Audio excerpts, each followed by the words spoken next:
So it seems like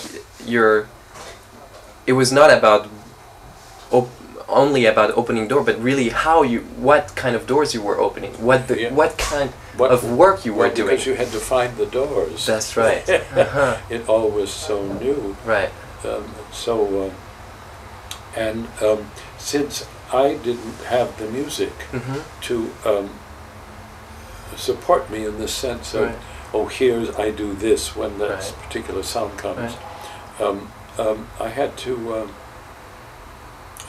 keep going back, even though in that particular circumstance it was simple. But as with all of the dances that have been done that way, I would go back and go through it, so it would begin to become part of me. Right. Because I didn't have the music to structure it or outline it or in some way help remember it. Which was the usual way. Yes. Yeah. And there was another time with David Tudor. We were at Black Mountain College then, and he was giving a program of his music, music by John and Morty Feldman, and so he was very busy rehearsing them, because certainly at that time those pieces were very difficult to play. So I didn't ask him to come and play with us, but at one point I was working on a solo, which was really complex. It may not seem that way now, but it was then, because it was called Untitled Solo. I couldn't think of anything else, and it was where the body had been given certain movements, and the arms others, and the head and the legs, and then by chance operations as to which of these you put together and use. And it was really complex, hard simply to remember, like even 10 seconds. So I pursued away, working by myself, and finally I asked David to come.